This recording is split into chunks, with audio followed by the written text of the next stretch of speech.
koperative iri mu murenge wa Gahara mu karere ka Kirehe mu ntara y'Iburasirazuba, igizwe n'abanyamuryango 141, abagabo ni 89, abagore ni 52. Duhinga ku buso bungana na hegitari 188, ariko tugahinga ku buryo bw'umwimerere budakoresha imiti, budakoresha amafumbire, ku buryo ibyo dukora biba bifite icyemezo cy'uko tudakoresha imiti n'amafumbire ku rwego mpuzamahanga. Tugira abanyamuryango bakora ubwo buhinzi, ariko imirimo ya buri munsi irebana na koperative igakorwa n'abakozi 20 tugira, n'abandi bakozi badahoraho bagenda basimburana bagera ku 100. Dutangira twatangiye ubundi turi abahinzi 35, twatangiye ari abagore 18, abagabo 17. Dutangira dufite hegitari 36 zigenda zizamuka buhoro buhoro. Twatangiye ibikorwa byinshi twari dufite, twakodeshaga kwa padiri yaradutije aho dushobora gukorera, ko ntitwashobora kugira ofisi, ntitwashobora kugira imashini, yewe rimwe na rimwe yadutizaga n'intebe. Mbese ubuzima bwo gutangira baradutizaga kuri paruwasi tukagenda tuhakorera. Uko imyaka yagiye ishira rero niko twatangiye kugenda tugira ibikorwa tugenda tugeraho. Twinjiye hano, inzu ya mbere tugeraho ni inzu ikorerwamo imirimo ya buri munsi. Ni ibiro bya koperative bikorerwamo n'abakozi ndetse n'abayobozi. Niyo nzu ibanza. Ku ruhande rwo hepfo, inzu nshya muri kubona ni inzu twubatse, ni uruganda rushya tuzashyiramo, imashini ziri mu nzira ziza. Iyo ukomeje kuri inzu ya kabiri tugezeho, naho twakirira umusaruro, habona imodoka nizana umusaruro ikawuzana mu makurete yabugenewe kugira ngo udashobora kwangirika.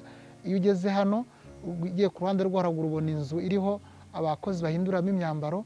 Umuntu wese ugiye kwinjira mu ruganda agomba guhindura imyambaro, bamara kuyihindura bakaza bagapakura inanasi bakazishyira muri inzu ya stock uriho ubona, zikamaramo amasaha atarenze 5 bazitotoraho utubabi two hasi no kurebamo izangiritse niba zirimo, bakazishyira ku ruhande kugira ngo izitangiritse arizo zishobora kujya gutunganya.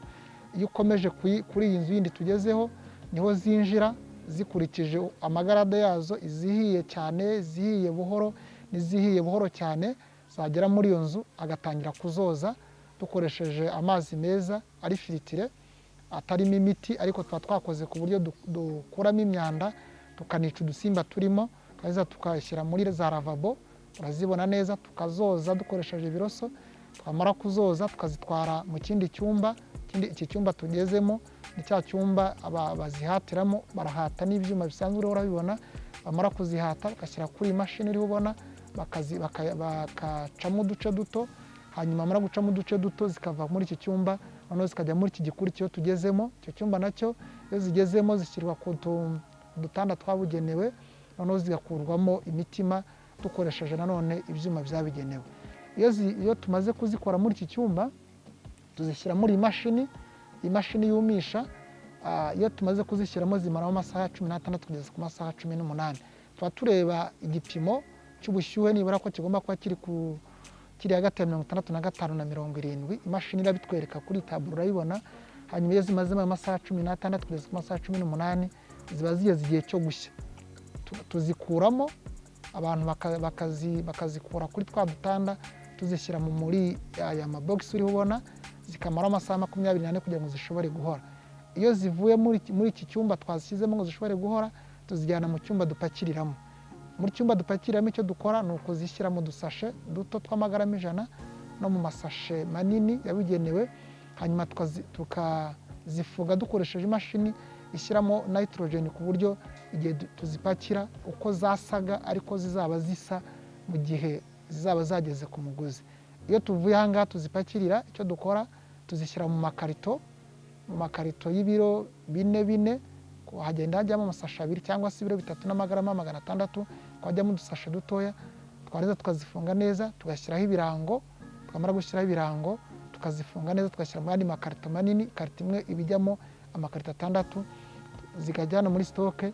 Zamara kugera kuri komande twahawe n'umuguzi, tukazikuramo tuzipakira mu modoka. Imodoka wayibonye, imodoka ntizivana mu mirima, tukagira n'imodoka nini izitwara ku kibuga cy'indege. Twazigeza ku kibuga cy'indege tukazishyurira, zigafata ikirere zikajya ku muguzi. Les ananas étaient achetés par des commerçants qui achetaient pour les paysans à des prix réduits parce qu'ils cherchaient leurs intérêts. Alors, je leur ai proposé d'organiser une coopérative qui va elle-même vendre les ananas et avoir accès au marché à Inyange. Nous sommes passés par là.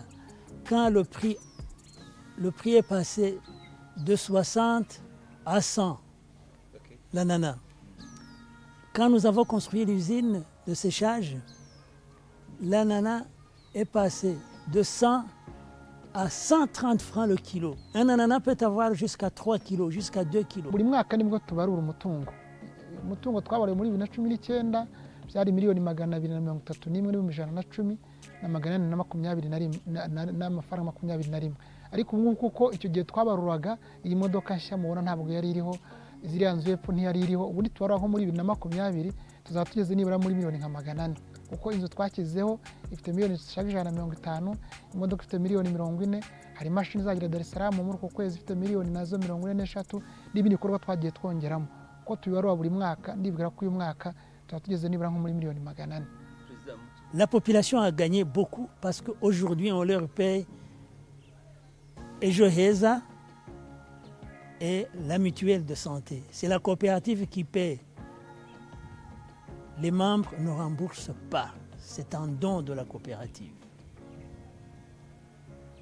Et un membre qui a les enfants à l'école et qui n'a pas de bourse de Minerval, la coopérative lui accorde un crédit et il rembourse les ananas. Comme notre père Saint Vincent de Paul, le prêtre français qui disait qu'il nous a fondés, il disait qu'il faut se préoccuper pour la partie matérielle et spirituelle. Aujourd'hui, nous qui sommes 3000 prêtres de la congrégation dans le monde, en suivant Vincent de Paul, nous parlons sur une nouvelle dénomination qui s'appelle changement systémique. Ça veut dire arriver dans une communauté et ne pas essayer que ce soit seulement les prêtres qui offrent une solution, mais les prêtres avec les chefs de police, avec les autorités civiles, avec les autorités militaires, avec les directeurs de l'école, par exemple pour appuyer une famille, chercher le travail pour le papa, chercher comment améliorer l'habitation pour la maman, pour la famille. C'est-à-dire que ce soit tous les systèmes qui aident la personne, mais que c'est elle-même qui cherche comment grandir. Il ne s'agit pas d'arriver comme le Messie ou comme le Sauveur pour donner une somme d'argent, mais d'unir les efforts parce que les familles surgissent elles-mêmes. Et écouter, parce que souvent on pense que comme on a étudié 3 livres à l'université, que sont nous qui avons la solution pour eux. Alors que la solution doit venir d'un dialogue ensemble entre eux et nous-mêmes. Et souvent ils sont la solution, mais ils n'ont pas par exemple les moyens ou la hauteur intellectuelle pour pouvoir avoir des contacts par exemple. Mu kumisha inanasi icyo dukora no kugabanyamo amazi. Inanasi bigizwe n'amazi n'isukari. Mu kumisha rero tugabanya ubundi inanasi igizwe n'amazi nka 85% n'amazi 15% n'isukari. Iyo turo twumisha rero tugabanyamo y'amazi ku buryo dushobora kugabanya y'amazi akava kuri 85% akaba yagira nko kuri 70%. Isukari yo mu gihe twumisha ntabwo igabanuka, kuko isukari bikomeye igumamo ahubwo ikumiramo ikaba nk'ubuki. Inanasi rero yumishije icyo ifasha, iyo wagabanijemo amazi ushobora kuyibika igihe kirekire, ushobora kuyibika kuva ubu no kugeza ku mezi 18 ushobora kuba wayibika ukajya ugenda uyiryaho buhoro buhoro.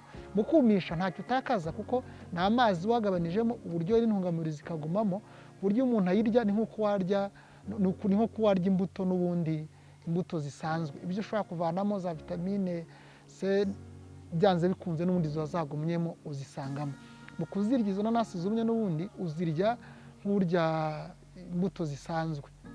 Iba yumye ariko itumye cyane ku buryo mu kuyirya uyirya ukumva isukari irimo, kumva n'amazi make yasigayemo arimo. Zikaba zafasha rero umuntu mu kuzirya nk'imbuto zisanzwe kandi akagenda wenda yaryaho buhoro buhoro, hako wafungura ushobora kumara iminsi 7 ugenda uryaho, akutarafungura kakaba kamara amezi 18. L'ananas séché est généralement consommé par les enfants et les sportifs, surtout ceux qui roulent à vélo et ceux qui courent à pied.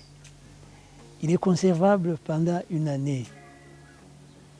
C'est un produit qui ne pousse pas en Europe, il est rarissime en Europe. Coopérative, coopération internationale, commerce au-delà des horizons. Demain, ceux de Gara iront en France, Marseille, Paris, pourquoi pas. Ils iront pour visiter ceux qui ont aimé les ananas séchés bio. Ils verront leur résidence. Ils seront accueillis chez eux avec joie. Ils logeront dans des habitations superposées avec ascenseur. Ça sera une expérience parce qu'ils ont déjà reçu l'invitation. De ce voyage naîtra un changement de mentalité et viser le vivre ensemble. Pourquoi pas eux qui sont à la source du Nil? Ne seraient-ils pas capables de monter et de vivre dans la joie près du ciel, dans des gratte-ciels? Les moyens sont là. Chaque mois, 1 million de francs rwandais est versé au compte de la coopérative grâce au certificat Fairtrade, commerce équitable. Ce montant est réservé à faire des projets de société.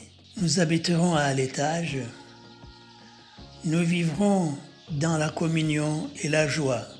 Nous vivrons une anticipation de ce que nous serons dans l'éternité de joie.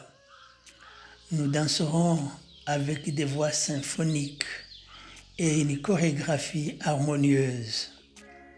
Nous libérerons des espaces pour avoir plus de chants, plus d'espace pour l'élevage des vaches.